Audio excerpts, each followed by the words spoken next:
Ayun. May kalab shoutout sa magandang gabi sa ating lahat at nakikita niyo ang ating thumbnail. Tuloy-tuloy na po tayo. Walang tayong ligo-ligo. Shoutout sa lahat ng ating mga minamahal na viewers. Ayan. At, naku, Diyos ko, Ginoo. Ayan. Content daw kami. Lahat naman halos ay wala naman kahit naman kung sino mga vlogger, natural, normal ay content talaga ang trabaho na mag-content, gumawa ng video, anumang klaseng video, anumang uri ng video, normal sabihin na content. Ay ano pa ba tatawag dito? Ano ba? Wala na bang pwedeng may tawag maliban sa content lang? Magko-content ka? Ay ano ba? Ayun na. Nakikita niyo sa ating thumbnail. At dito ayan diyan si Kuya Andy nga ba ay nawakwak na? Ayan, naku, nigagalit nyo si Kuya Andy, mawala galang kay Kuya Andy. At ikaw nga bagay na wakwak na, ay bakit magkagayo naman at parang nalinis na yata ang issue sa iyo na napunta. Ayan, ano po, wait, i-adjust natin ang camera natin. Ayan, mawalang galang, suportahan po natin guys si Kuya Andy. Ay nako, ini-stress niya si Kuya Andy, ay may sakit. Ayun, nawakwak nga ba si Kuya Andy? Nandito ang kasagutan. Ano po, at sino ba ang nagwakwak? Teka muna. At pwede rin naman ako magbigay ng opinion kung si Kuya Andy nga ba ay nawakwak na. Mga kababayan, may maririnig ako at may mababasa at may send sa akin ng mga balibalita. Ang inyong lingkod po, hindi masyadong binibira din. Binibira. Dito. Sino ba yun? Kasi natulog na ako kanina. Natulog ako ng 11, nagising ako ng 4 ng hapon. So sino ba yun? Ang bumibira sa'yo, hindi pa ako nakapag-ikot. Po kay Rhea Islat. Ulit. At may send sa akin ng mga balibalita. Ang inyong lingkod po, hindi masyadong binibira din. Sa mga nangyari dito po kay Rhea Islat. Mga kababayan, ako po sa aking title. Unawain niyo po ha. Okay. Unawain niyo po, hindi ako nagkulang. Ayan! Hindi siya nagkulang kay ate ni Joy, kay Ate Rhea ng paalala. At katunayan ay matagal silang hindi nagkakausap, hindi raw siya nagkulang. So malinaw, ano po? Ano yung issue nawakwak? Tuloy. Nawakwak na ba si Kuya Andy? Wala akong alam. Parang hindi naman yata. Ano po? Teka. Mamaya tayo magbibigay ng opinion patungkol sa bagay na yan. Hindi po nagkulang ang inyong lingkod. Okay. Itong mga nagdaang pang mga buwan, Kay Rhea. pag kami nagkikita, laging yan po ang bibig ko, ang pangaral sa kanila. O kay Rhea, o kay Nanay Imelda, o kay Joy. So nagpapangaral. Hindi siya huli sa lahat. Hindi siya huli. Okay. Parehas po yan. Sino bang bumabanat sa'yo at babanatan? Babanatan natin Kuya Andy. So ibig sabihin dito, hindi siya huli. Anong nangyari? Pakinggan muna natin. Hindi po ako nagkulang sa pangaral. Okay, very good. Ngayon po mga kababayan, uulitin ko pa po ulit, mga kababayan, no? Siguro po, hindi lang isang buwan o mag-iisang buwan kami hindi nakikita. Ni Rhea. Mga kababayan. Matagal na. Siguro mag-iisang buwan na hindi kami nagkikita, hindi rin kami nag-uusap. Ayun, lamang. No? Ngayon po, may lumabas na ganito. Issue. No? Na usapin. Okay. No? May nagsasabi na ako raw ay may kinalaman dito. Bakit ko nasabi? Yun ang tanong. So ikaw raw may kinalaman dyan, anong nasabi? So ikaw may kinalaman doon sa post. Ito pa basta siya na, stop na po yun doon. Ano po? So kay Kuya Andy lang man. Kay Kuya Andy, so mahagip ng kaunti lang. May kinalaman ka doon sa post. Ano yung post na yon? Yung post na di umano ay kurakot. Ano pa yun? Yung mga comment na ilalab team. Tuloy ang love team kahit walang consent ng magulang. So may kinalaman ba si Kuya Andy ron? May kinalaman ba si Kuya Andy sa mga pag-comment doon kung saan mo nag-comment? Ay, para sa akin, wala siguro kinalaman si Kuya Andy doon sa pag-post sa My Day. Ano po? Kasi account ni Rhea yun eh. Natuloy. May kinalaman dito. Ano po? May ito nga mag-iisang buwan na kami hindi nag-uusap. Okay. Ako po ilang araw na pinipilit kong kontakin si Rhea Islat ay hindi ko po makontak. Ayaw lamang. Mga kababayan. Hindi makontak. So, ibig sabihin na ikaw naman hindi huli sa paalala mula noon pa. Tuloy. At gusto ko po makausap about sa mga bagay na yan. No? Yan may So, ito guys, i-clear lang natin at dito medyo mataas ang silakbo ng damdamin ni Kuya Andy dahil di umano nga daw po ay nawakwak na daw siya. Ito po, wait. No? Pero hindi ko po nakakausap kasi siguro hindi ko alam baka busy sa school o ano. Pero hindi ko po nakakausap kasi siguro hindi ko alam baka busy sa school o ano. Okay. Hindi ko rin po magawang mapuntahan mga kababayan dahil masama nga po ang aking pakiramdam. Okay. Mga kababayan, no po? Huwag niyo po sana akong husgahan. Kasi may ilan pong humusga sa akin. Ayun lamang. Mga kababayan, may nagsasabi rin sa akin na ilan na bakit hindi ko iniintindi. Okay. Mga kababayan, unawaan niyo po mabuti. Ako po, hindi lang po sila ang aking iniintindi. Marami. Ako po ay hindi nagkulang sa mga pangaral Okay. naman kapag kami lagi nagkikita noon. Okay. Pero may madalang na talaga kami magkita, no? Ang hirap ng maraming intindihin. Intindihin mo ng pamilya mo. Tapos, intindihin mo pa. Ito kay Rhea. Ay, nako. Intindihin po natin. Unawain po natin, tuloy. Hindi lang po sila ang aking tinututukan mga kababayan. May personal din po akong problemang tinututukan sa aking pamilya o kapatid. Ayun. Mga kababayan, hindi lang po sila ang aking tinututukan sa ngayon. Ito nga po ako'y binibilis ko mga makasuli ang aking katawan. No? Parang sila ay aking puntahan ulit at hanapin sina Rhea kung nasaan banda ngayon. No? Ngayon po mga kababayan, may nagsasabi. Ito guys, sa pagkakalam ko talaga, si Kuya Andy ay nakapokus kay Nanay Imelda. Swerte na kung magtagpo sila doon ni Rhea.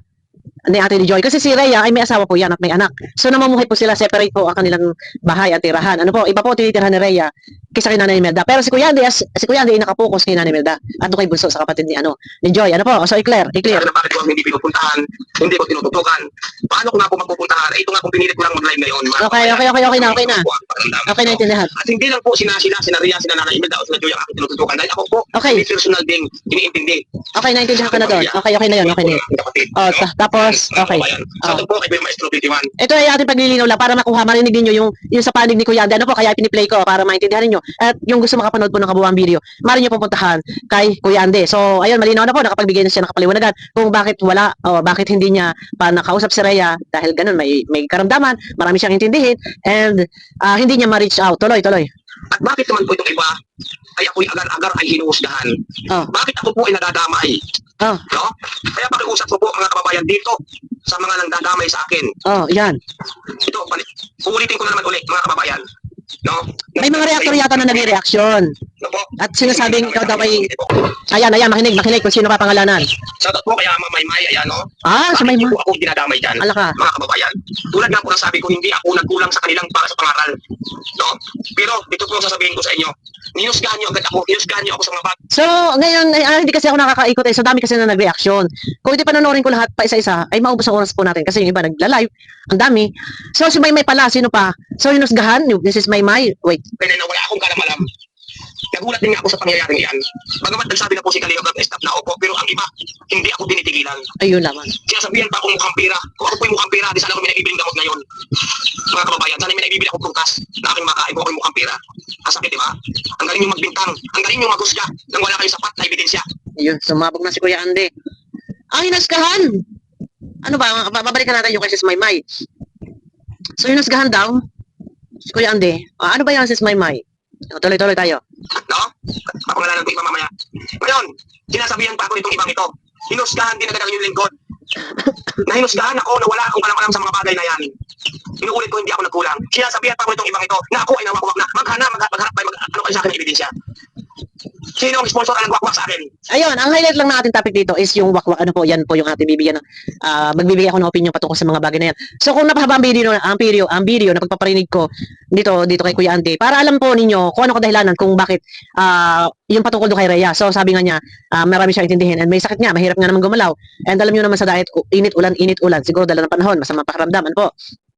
Para sa kalaman ng lahat. So ito na, hinuhusgahan daw siya and napapalatangan or na dumano ay siya ay nawakwak. Nawakwak, maglabas daw ng sapat na ebidensya. Nawakwak nga ba? Si Kuya Andy, teka muna, wait. Kahit wala akong pinag-aralan,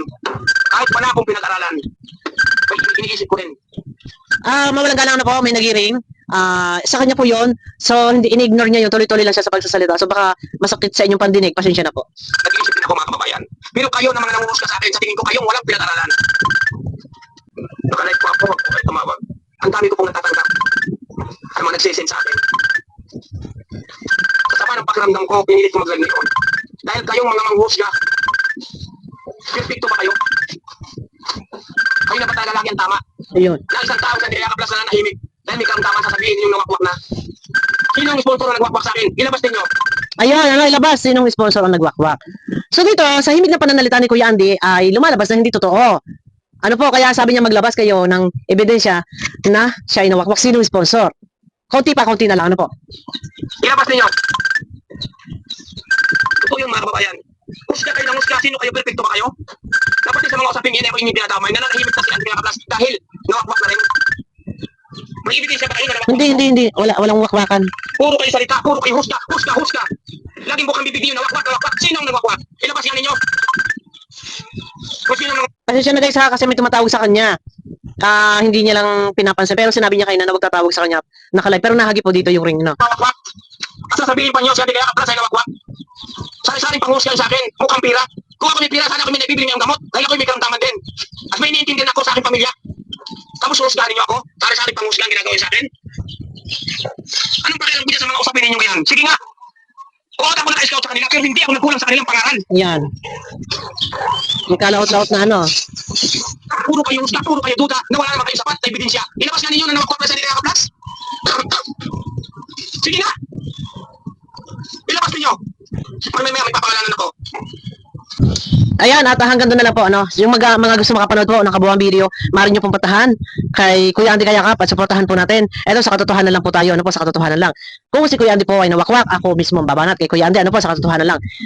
Kita nyo naman noong nakaraan, pagka itinuwid ko yung dati nag-live si Kuya Andy noong nakaraan na umiiyak kasi problema sa pamilya. Sabi ko, hindi yan dapat dalhin dito sa Sakmed. So dito, sabi ko nga, pag sa tama lang tayo. Ang highlight ng topic natin is nawakwak. Nawakwak ba si Kuya Andy? No. Hindi po. Hindi ko alam kung sino yung hindi ko na muna tinapos. Aking papanoorin ulit, pwede natin continue to. Kung malaman ko sino, ano, at mag-review muna, mag-iimbestiga muna tayo. Nasa ganun para may alam. Hindi yung sige-sige. Nawakwak ba si Kuya Andy? No. Eto. Kung mayroon man nagpaparatang sa kanya, ito po ang katotohanan. Kung may mga sponsor po na alam natin na nandiyan, na siya yung nire-reach out. Siya yung kinukontak, siya yung pinagtitiwalaan. Dahil siya po yung scouter. Normal, natural, mangyayari at mangyayari. Doon sa scouter, higit na kukontak kisa rumekta doon sa beneficiary or doon sa pamilya ng beneficiary. Ano po? So, ito po, kung meron nga po na mga sponsor, talagang sa kanya nakikipag-ugnayan. Isang halimbawa po sa pabahay kay Joy. Ito, i-clear ko lang, lilinawin ko. Si Kuya Adi po ang isa sa naatasan dyan na magpagawa ng bahay doon sa pabahay ni Joy. Kesa naman, rumekta po ang sponsor doon sa beneficiary. So, pang-bypass naman yun sa scouter. Kaya, ang ginawa po ng sponsor kay Kuya Andy, dumaan, por respeto, dahil si Kuya Andy ang scouter, at mapamahalaan niya ang pagpapagawa ng bahay, iyon po, siya po ang kinontak ng sponsor para hindi po masabing ma-bypass bilang siya ay scouter. Si Kuya Andy po ang pinagtiwalaan ng sponsor para sa pagpapagawa ng bahay. Meron man na komunikasyon ugnayan sa pagitan ng sponsor niya, may komunikasyon sila, normal po, natural po yon. Dahil may pabahay na sinasagawa, na pinapagawa. Ito po yung bahay ni Joy. Pero kung sasabihin po na wakwak, hindi po, wala pong pagwawakwak. Natural magkakaroon sila ng komunikasyon ugnayan for update para sa pabahay. Wala pong nagaganap na pagwawakwak. Ano po, wala po, dahil ako mismo ay alam ko din, dahil lang si Kuya Andy kasama ko sa group chat, kasama ko siya sa group chat, wala pong nagaganap na wakwakan, and imposible pong mawakwak ang isang Andy Kayakap. Yan po ay napaka-loyal, isa din sa loyal sa dyan sa Kalingap, ano po, at napakasipag na scouter. Kung sa wakwak at mawawakwak ay never siguro magpawakwak si Kuya Andy. Nagkataon lamang na may pinapagawang bahay po ni Joy, kaya siya po ang nakakausap o sa kanya pinapadala yung pera, budget para papagawa ng bahay. Ayan, paglilinaw po, hindi po nawawakwak si Kuya Andy. At sa aking palagay naman, ay bakit po siya magpapawakwak? Hindi po mangyayari yon na pagpapalit niya or masisira siya. No po, sabihin na sumapi o sumama sa wakwak or nagpawakwak, malabo yata pong mangyari yun. Kasi, vlogger si Kuya Andy, may sariling channel eh. Hindi man siya beneficiary. Siya ay scouter, siya ay Kalinga Partners. So, malabo mangyari na siya ay magpawakwak. Ano po? So, meron siyang napangalanan dito na isang reactor. So, alamin natin, kay Sis Maymay ay, Kuya Andy, pagpasensyahan mo na po si Sis Maymay. Pero ganun pa man, panoorin natin, ano ba yung panghusga ni Sis Maymay? Ano po, pero hindi ko naman napanood yung kanyang video. Pero hindi yan ang aking highlight topic. Hindi po yan. Ang highlight topic ko po dito is yung patungkol sa di umano ikaw daw ay nawakwak na at mukhang pera. Ayan, mga ganito, mga ganyan.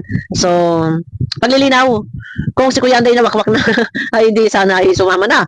Umalis na sa Kalingap, ay ang isang nawawakwak ay wala na sa Kalingap. Pero para sa tingin ko, mas pipiliin ni Kuya Andy ang magpatuloy sa pagtulong sa pag-scout kaysa magpawakwak. wala po ganoon.